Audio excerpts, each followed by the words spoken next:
Assalamu alaikum, everyone. Am I audible? Walaikum salam. Yes, Dr. Kawal. Yes, Okay, so let's start with endoscopic third ventriculostomy.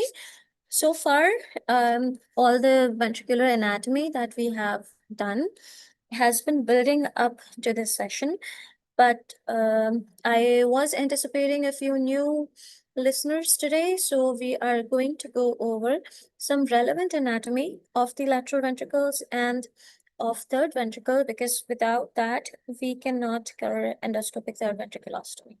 So let's begin. Okay, the ones who have been listening to the previous sessions, for them, this would be a piece of cake. I am going to be pretty quick with this.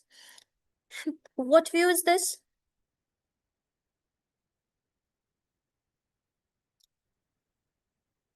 What view is this? Posterior to interior. Yeah, that's right. And then we are looking at an axial view. Dr. Lalita, you were right. And we are looking from top down, right? Apart from that, what you can see is a dissected view of the lateral ventricle. And on the right side, you can see that the lateral wall is intact, the floor is intact, even the foramen of Monro is intact. So without looking at the labels, can somebody tell me what is this structure, this bulge in the lateral wall of the lateral ventricle? caudate nucleus. That's right. And after caudate, what was the other thing? We discussed this burger technique, right? I did not name it as a burger technique, but it would be a cool name, I think. So Thalamus. yes, that's thalamus. And what would be this? This is labeled.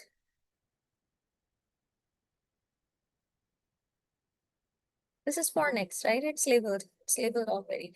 And in between them, if I did change the color of the marker, we have the septum pellucidum here. So assume that you are looking at a big burger. Here, let's draw it, in fact. There are these two patties, and then there is a beef patty in between. I am not a beef burger fan though. So this is the choroid plexus. What we need to remember is two important structures that run between the top structure and the middle structure, which is the thalamus, and then the middle structure, the thalamus and the fornix. I hope you all remember this since we have repeated it so many times. Between the caudate and the thalamus, what is the important structure that runs? Thalamus right wing. That's right, this is thalamus right vein. And between the thalamus and the fornix, what is one important structure that you would be very careful of? Choroidal fissure and Choroidal fissure. That's right, we have the choroidal fissure and the choroid plexus both here. So if we go slightly anteriorly, there are some veins here, and if you all remember, there is a vein which comes very close to the foramen of Monro, and it joins the thalamus striate vein as a tributary of internal cerebral vein, right? So which is this vein on the medial side? anterior Septal septal. vein. That's right, that's the septal vein. Why is this important? Because once we put in the scope, we want to orient ourselves as in which ventricle we are. For example, you are putting in a scope and you see the choroid plexus. What is that going to mean for you as a surgeon? The entry point to the third ventricle. No, but it's also going to orient whether this is the right ventricle or the left ventricle.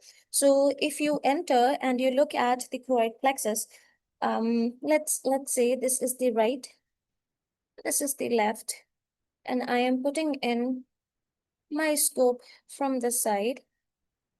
Assuming here, I look at the choroid plexus. Am I audible?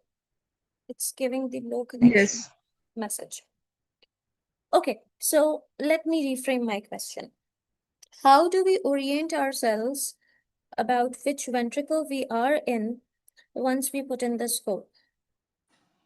We will identify the septal vein and the fornix. Septal vein should be on the medial side, ma'am. At the That's foramen right. of Monroe. Septal vein and the choroid plexus will be on the medial side. Thalamostriate vein will be on the lateral side, and you will identify this bulge of the foramen of Monroe. I have mostly assisted ETVs of pediatric patients with obstructive hydrocephalus, and they have huge foramen of Monroe because it is usually a dysplastic brain. So there, if it is filled with CSF, all you see is very dysplastic structures. The foramen of Monroe is hugely enlarged in these patients, and the fornix is also stretched. So once you put in the scope and you go in, you are going to see this structure for which is our foramen. What is going to be anterior and superior? We did the boundaries of the foramen of Monroe, right? Column of What's the fornix. structure? The column with the phonics. Yes, and what is going to make the lower boundary? That would be the thalamus, Thalamus, the right? adherent. That's right. And what about the choroid plexus? Will you see it at the edge? Yes. Ma'am, going into the third ventricle. Yes. So do we have choroid plexus in the third ventricle? No. Yes, we do. Yes, Yes, we do. here. No, we don't. No. Who said no? being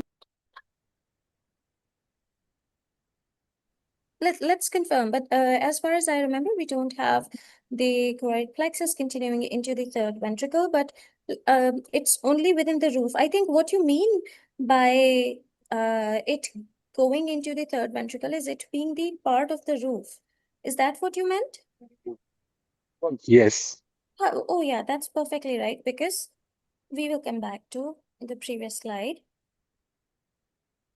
You're right, because this structure, which is the floor of the lateral ventricle, is going to be the roof of the third ventricle. So if we are saying that the choroid plexus is in the floor of the lateral ventricle, it automatically means that on the roof the choroid plexus is going to be there. But we do not see it, continuing anteriorly in a way, the way this is continuing here. It's the same plexus that travels sort of. Let me see if I have that image. I don't think I included it.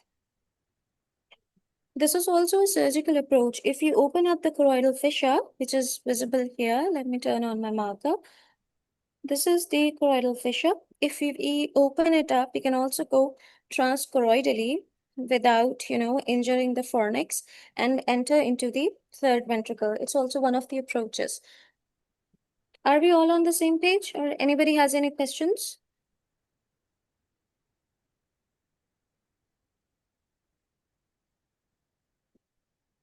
I'm audible, right? Yes. Ma'am. Audible.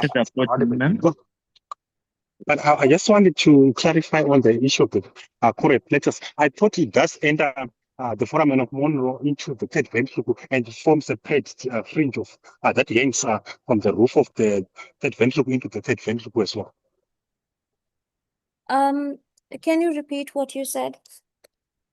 The choroid plexus continues through the foramen of Monroe into the third ventricle, and it forms paired fringes of choroid plexus into the third ventricle, apart from it being the floor of the lateral ventricle.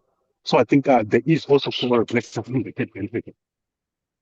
Unfortunately, I still cannot make what you're trying to say, but I think you're trying to say is that it continues within the third ventricle. I think there are two ways of saying it. If we are assuming that it is part of the floor of the lateral ventricle, then it will be a part of the roof of the third ventricle automatically.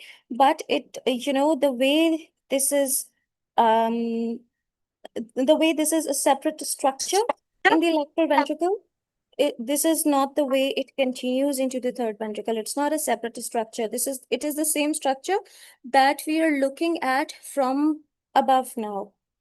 I think I'm not making myself clear.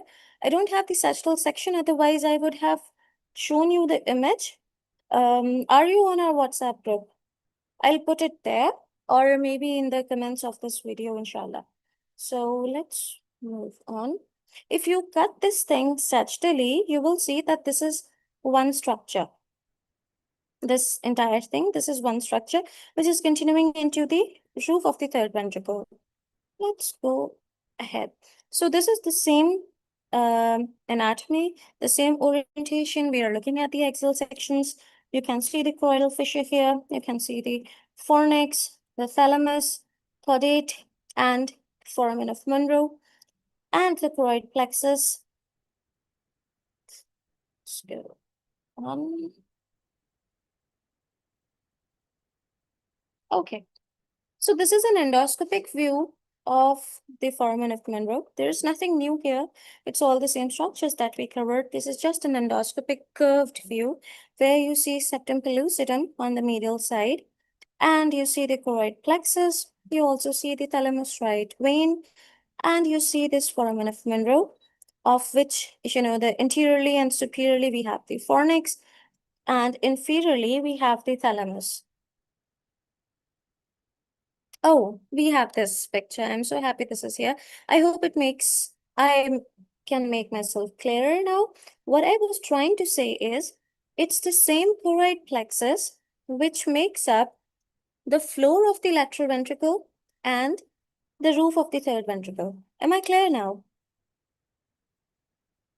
Yes.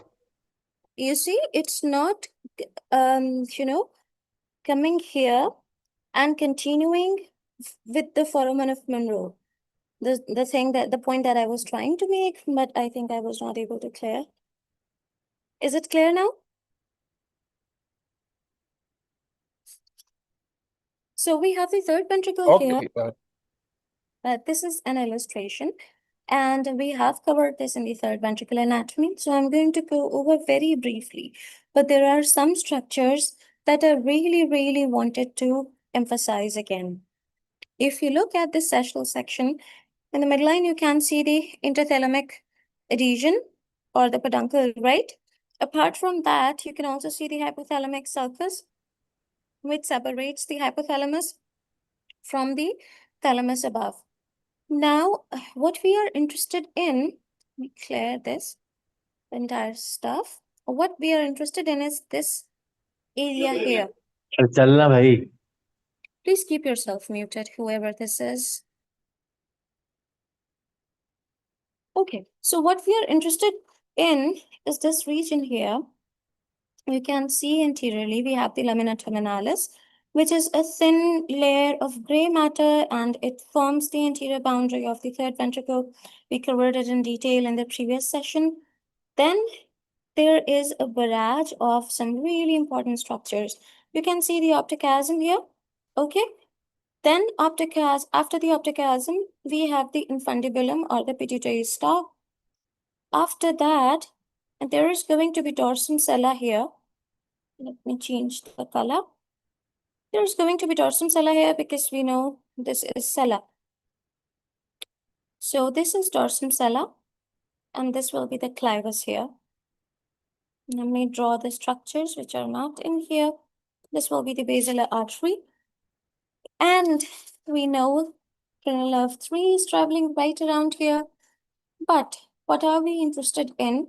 We are interested in these paired bodies, which are the mammillary bodies, and a small amount of gray matter, which is the gray, it's a tissue, thin layer of gray matter between the infundibulum or the pituitary stalk and the mammillary body. This green structure is called tuberosinium. Tuberosinium. Yes, are you all with me till here? Yes. Okay, so moving on, please remember that this is how the external view would be. We are obviously not going to get this view from our endoscope. And why is this picture important? A, we want to be sure where we are going to make the fenestration. B, we want to know how the ventricular view would be. Let me make myself clear. So we all know that ventricle is an ependymal layer lined area, right? And this is This is a curve here. Between lamina terminalis and the chiasm, we are going to have a recess, a small pocket, which is an extension of the third ventricle. It's nothing special, just a sophisticated way of saying it. So this is chiasmatic or prechiasmatic recess. A similar outpouching, a similar pocket would be where the infundibulum is leaving the diencephalon. Am I making myself clear? Yes. This is the infundibulum, right? Yes, It's an yes. outpouching. It's going down. Since it's going down from the diencephalon, there's space here. And that space is covered by third ventricle. And this is lined by ependyma. It's nothing but an outpouching. I'm going to mark this thing with blue so that you can remember this. Why are we interested? Because we are going to look at these two outpouchings and not the structures which are visible outside. This is going to be chiasmatic or prechiasmatic recess. This is going to be infundibular recess. There is spinal recess and supraspinal recess as well posteriorly, but we are not interested in them today. Let's clear this drawing. Then there are some other things that you would also need to imagine. Let's go back here. I have some further illustrations ahead in the presentation. So even if it's not clear, it would be. If you take a really good look, you can see that the chiasm is making this projection inside the third ventricle. So once you put in the scope, once you move through the foramen of Monro and come in the third ventricle, you're going to look at a bulge, a slight bulge, which is going to be chiasm. It's not going to be this thing hanging like this.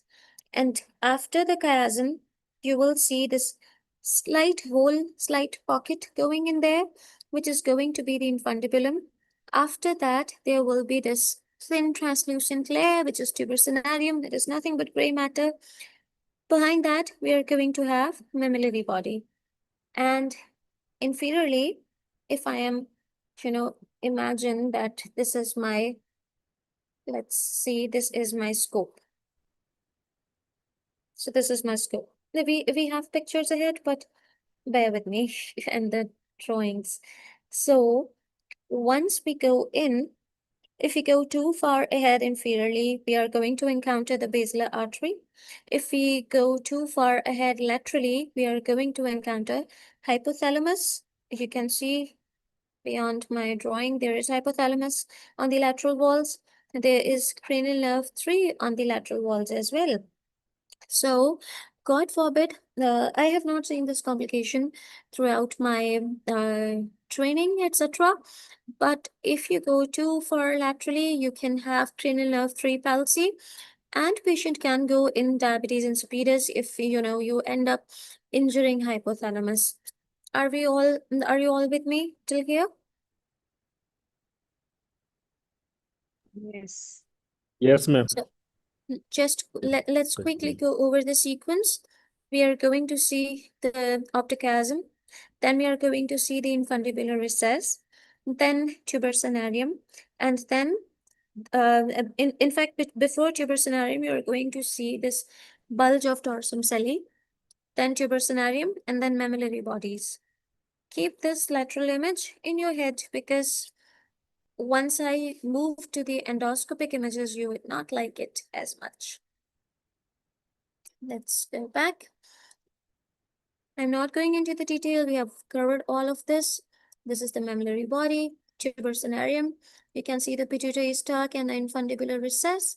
You can also see the optic chiasm, its bulge, and then, the chiasmatic recess. And superiorly, anteriorly, we have the lamina terminalis. Laterally, we have the hypothalamus. This is a sagittal section, and it shows something really important that we have not covered so far in the previous images. What you see here is the optic chiasm, this black structure. This white thin triangle is the optic recess. Please follow my cursor. And then we have the infundibular recess.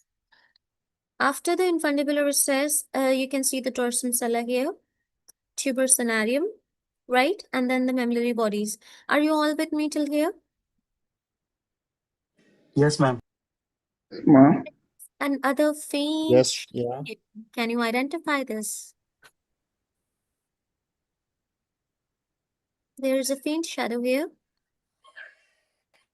It's visible on my screen. If you're viewing this from a laptop, then it is going to be visible on your screen as well. I'm not sure about the phone. I'll just sketch it. Is this green line visible now? Is it the third nerve? Liliequist membrane. That's right. This is the membrane of Liliequist or the Liliequist membrane. It's seldom visible on the MRI we see in the clinics. This is obviously an image directly from DICOM and optimized, but you get the gist where the membrane of Liliequist is. So let's move. What we discussed in the sagittal section, this is the same thing. It's just the inferior view, the inferior surface of the brain, and everything that we saw in the sagittal section, it's the same structures. So you can see the chiasm, you can see the pituitary stalk, mammillary bodies. Between mammillary body and the pituitary stalk, you can see the tuberous annulum, right? Posterior to mammillary bodies, we have the interpeduncular fossa. And if you all remember, there was basilar artery running here, right here. So far, we are all good, right? Yes. So this basilar artery is running right around here. And, you know, if it is completely terminal, then obviously it will be giving its terminal branches like PCA and the superior cerebellar artery. So in the interpeduncular fossa, we are going to have the interpeduncular cistern. We are going to have one cistern here around the chiasm. We are going to have another cistern here, the interpeduncular cistern. And this is an axial section. If you look at it in the sagittal section, you will need the prepontine cistern as well. So these three cisterns, even though they seem far apart, you can see how close the structures are and how all of these cisterns will be in a very close vicinity, almost overlapping. Let's look at the next images. This is an endoscopic view. You have all seen this before. You can see the lamina terminalis here at the 12 o'clock position. And you can see this bulge of optic chiasm. After the optic chiasm, there is this hole-like structure, which is actually the outpouching. It's the fundibular recess. Posterior to it, we have mammillary bodies. This blue shadow is basilar artery. And then we have the floor of the third ventricle.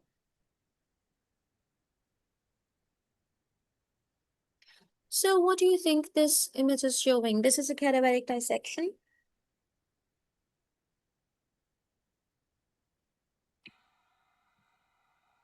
Do we have any volunteers? Membrane, Liliequist membrane, ma'am. Interpeduncular system. Yes, and Liliequist membrane. You can see Liliequist membrane is divided into two main leaflets. One is the diencephalic leaflet and the other is the mesencephalic leaflet. Why diencephalic? Why mesencephalic? Diencephalon means it's going to attach itself to the thalamus and the area, hypothalamus and the area around it. And when I say mesencephalic, which means it's going to be concerned with the midbrain and the pons. It's visible from the name. When I talk about Liliequist membrane, it's a thin arachnoidal web which attaches to the dorsum celli. Laterally, it attaches to the third nerves, which are somewhere around here. The sheath of the third nerve, the Liliequist membrane goes and joins it. So let's look at the next image.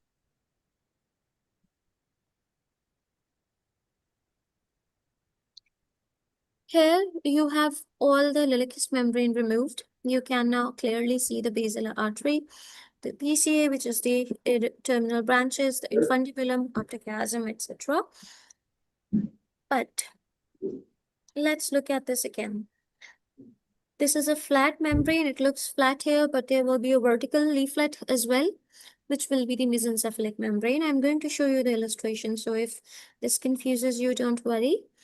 It attaches itself to the dorsum sella. You can see this is ending around the dorsum sella. On the lateral side, we have the third nerve on which it is attaching.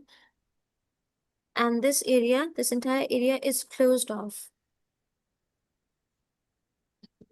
This is a very basic illustration that would show how the membrane of Liliequist makes two leaflets. This here is the diencephalic leaflet, and this here is the mesencephalic leaflet. Now you can see why this is called diencephalic and this is called mesencephalic. It's following the curve of mesencephalon, which is the brainstem. This is following around the hypothalamic region. So you can see it would get attached to the dorsum sella here. Third nerve will be in the vicinity, so it is going to attach itself. Now, if you look at the cisterns, clear all of this. If you look at these cisterns, the cisterns that I was talking about, this is going to be the chiasmatic cistern, right? And posteriorly, we are going to have the interpeduncular cistern, and inferiorly, we are going to have the prepontine cistern, and somewhere around here, we have our basilar artery and its terminal branches. Are you all with me? Yes, ma'am. Yes. So, this is a membrane that troubles a lot of residents. So I want to take some time here. One leaflet is going to go like this. The other leaflet is sort of, let me clear, sort of going to go like this. This is what your Liliequist membrane looks like in the normal situations, until and unless the patient is of, meningitic hydrocephalus, etc., etc. Please keep that.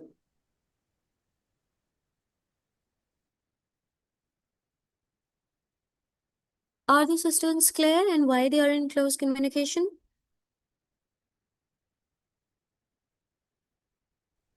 Yes. Yes, following. Let's look at this image. So now you see we have the chiasmatic cistern. Let's look at this. This is the chiasmatic cistern.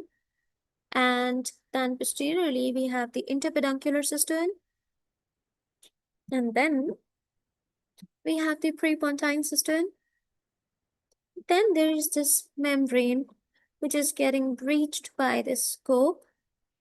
It goes like this, and it goes like this. So what ends up happening is you would have to imagine if you make an opening here, but you do not make an opening here, what is going to happen? Failure of ETV. Sorry? No CSA adhesion. Yes, Failure the of failure of ETV. ETV or no CSF absorption. Yeah, absorption is a subjective term here. I would say that there would be no CSF outflow because there is nowhere to go. You took away one obstruction, which was the third ventricular floor, but you did not take away the other obstruction, which was the membrane of Liliequist. Until and unless you open it up, the CSF that you were trying to channel towards the subarachnoid spaces, it is not going to get channeled. And this CSF is going to stay roaming around here in this region, and yes, it would result in the failure of ETV. Do we have any other questions regarding the membrane of Liliequist?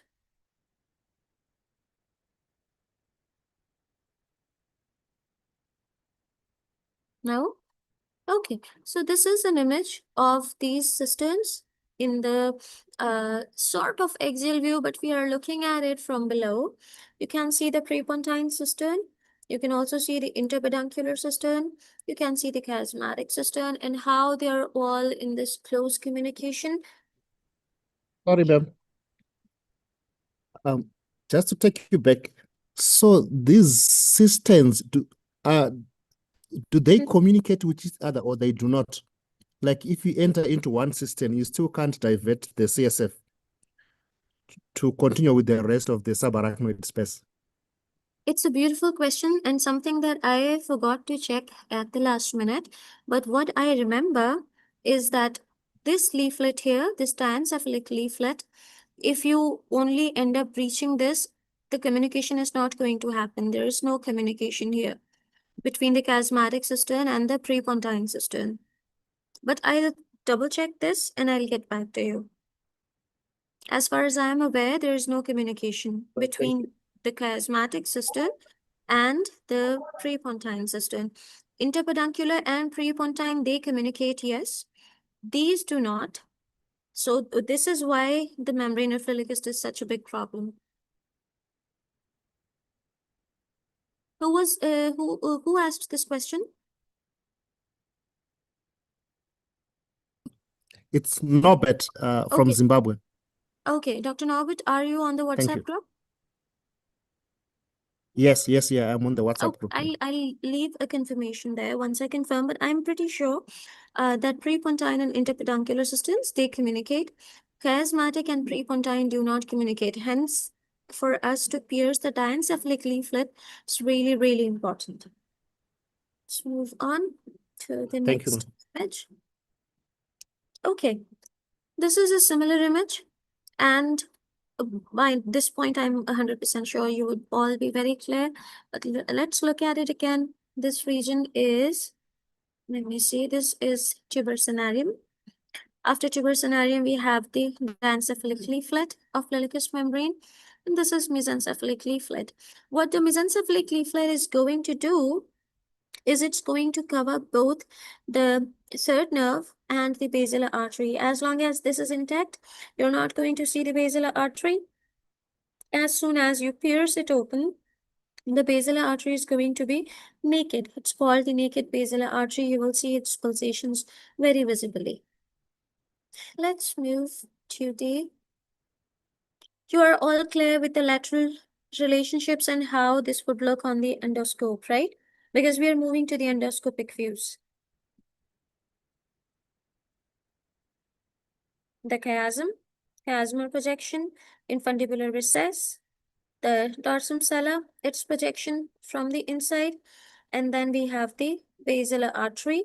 In between, we have this tuber cinerarium where we are aiming to make our first puncture before we puncture the membrane of Liliequist. This image was interesting because it showed both of the leaflets, the diencephalic leaf and the mesencephalic leaf. The mesencephalic leaf ends up guarding both the third nerve and the basilar artery. Let's move on. This is an MRI image which shows it beautifully, both the floor and the membrane of Liliequist. This is the floor. This is the infundibular recess. This is the chiasmatic recess. And this is the diencephalic leaflet of the membrane of Liliequist.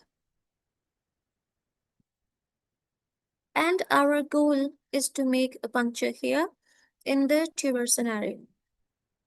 Okay, let's look at it from the inside. What do you see here? Foramen Monroe. There's foramen of Monroe and choroid plexus, thalamus right vein, and you see fornix. So which ventricle would this be?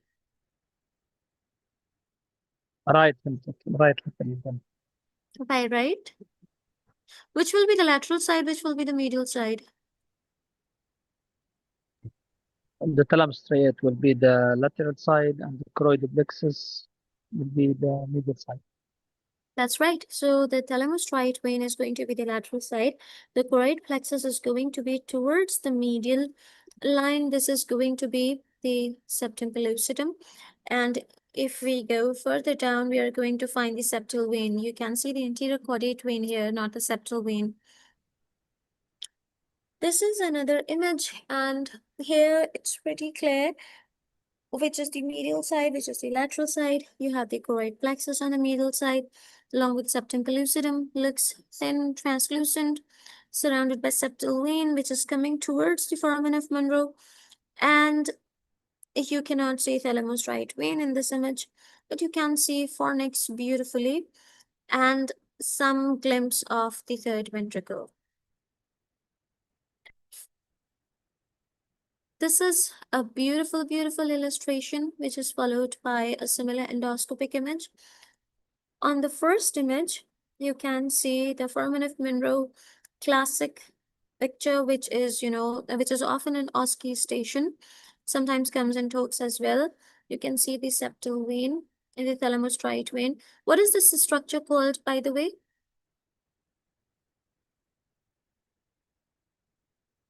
What do we call this? Where the septal vein and thalamus right vein meet? Venous angle. That's right. They make venous angle right at the foramen of Monro. And you can see the same structure in the endoscopic view below. On the other illustration, this is a view of the third ventricle, and it shows all the structures that we have discussed so far. You can see the lamina terminalis. After lamina terminalis, you can see the chiasmatic recess, then the chiasm, then the infundibular recess. And after the infundibular recess, we see the tuberosarium. Dorsum sella would also be somewhere around here. It's not visible. When you look at the endoscopic view, you can see the chiasmatic recess and then the chiasm here, then the infundibular recess, which looks like a little hole, and then you have the tuberosarium, this entire region. We have this whole area for us to puncture, but our goal is to stay in the midline. Why is midline important? I mentioned it before as well. Why is midline important? To avoid the risk of Oculomotor injury. nerve. Sorry? Oculomotor nerve, the hypothalamus. Oculomotor nerve and hypothalamus, that's right, because they are right around the corner. We don't want to go too lateral, we want to stay in the midline.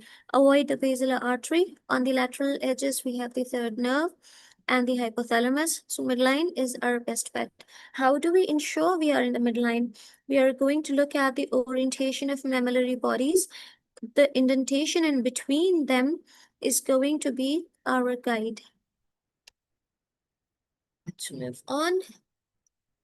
And you can now clearly see in these beautiful images the mammillary bodies, the indentation between them.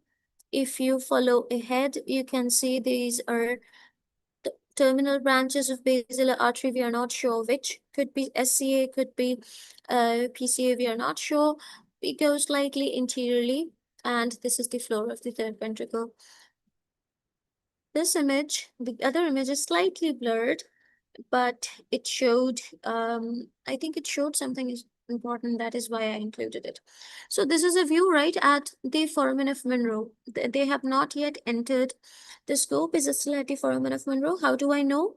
Because I can see the fornix and I can see the choroid plexus. Once you enter into the third ventricle, you are not going to see the choroid plexus and the fornix like this. So the view is from the outside. You're standing right at the door of the third ventricle and, peeking inside. You can see the fornix, optic recess, pituitary stalk, and this little pocket is the infundibular recess, tuberosarium, mammillary bodies, and the shadow of the basilar artery that we avoid like anything. This is our goal here. Do we have any questions so far?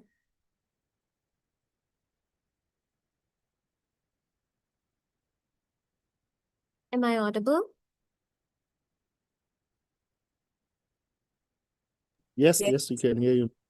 Okay, so I'll take that we don't have any questions. This image is here just as a review. There's nothing new here. Chiasm, infundibulum, chiasmatic recess, infundibular recess, tuberosarium, mammillary bodies, and membrane of Liliequist will be down here.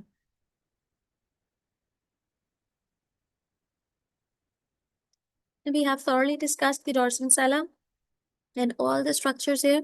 I only included these again because I was not sure if you people would be able to grasp it. So I wanted to be 100% sure that I had other illustrations.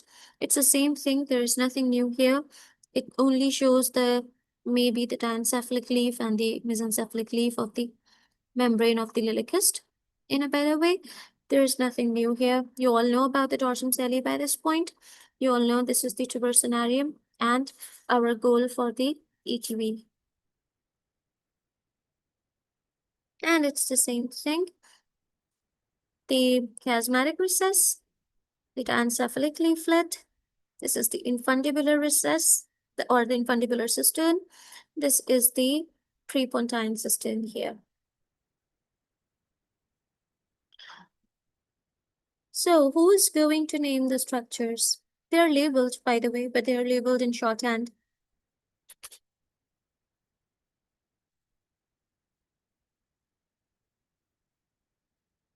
Do we have any volunteers? It's easy, no? Okay. Okay. Okay, Dr. Ayman, yes. We can see from the right side and both mammary bodies, and in between the indentation, and which beneath it the basilar artery, and in front of the basilar artery the floor of the third ventricle, which called the tuberosonarium, and anterior to it we see infundibular recess, and in front of the infundibular recess we see chiasmatic bulge or ridge.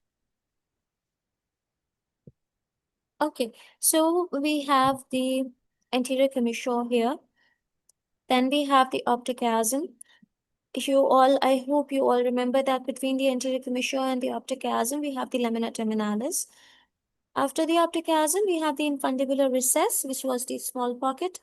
After the infundibular recess, we can see the tuberosonarium here and the mammillary bodies. Dorsum sella is not visible in this image A. In the image B, it's a slightly zoomed in version. You can see optic chiasm. After optic chiasm, you can see the same infundibular recess, dorsum sella, and basilar artery, shadow in the mammillary bodies. This is slightly lateral. The scope is lateral.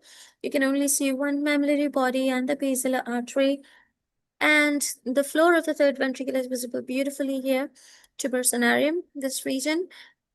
You can see the optic chiasm, but you cannot see infundibular recess somewhere here.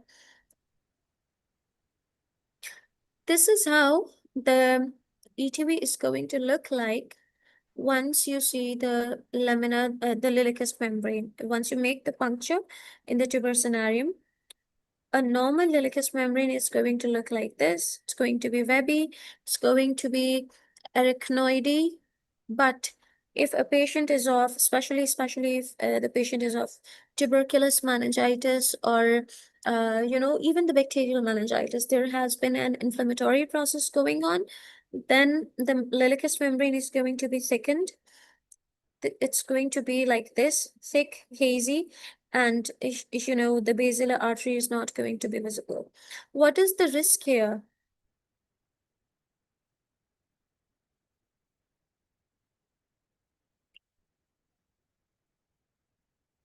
What is going to be saying- the risk? Basilar artery Sorry, is what's not your clearly question? seen. That's right. There are going to be two major risks in patients with, previous inflammation and arachnoidal scarring. Either the ETV is going to fail because we were not able to open the Liliequist membrane adequately because it was so thick and we were not sure, we could not see underneath.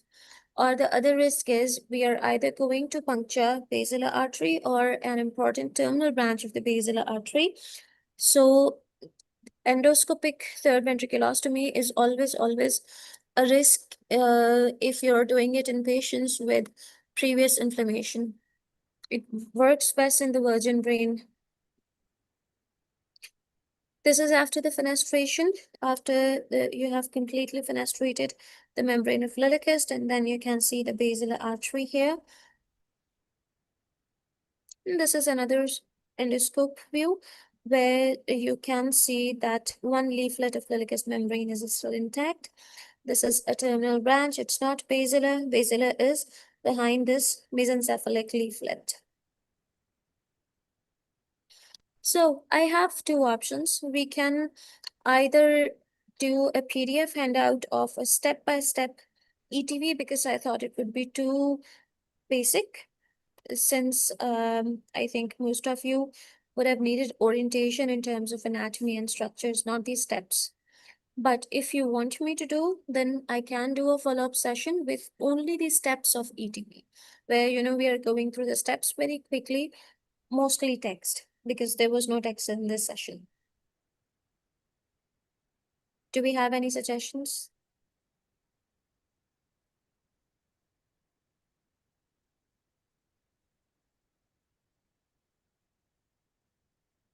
Nobody has any suggestions today?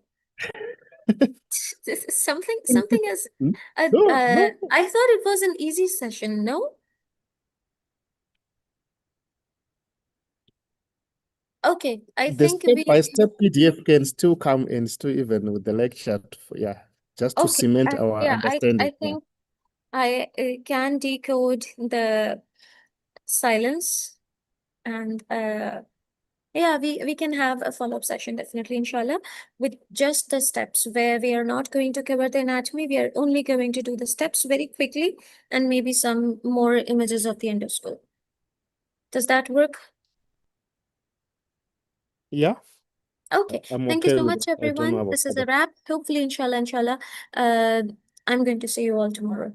Thank you so much. This is a wrap. Thank you.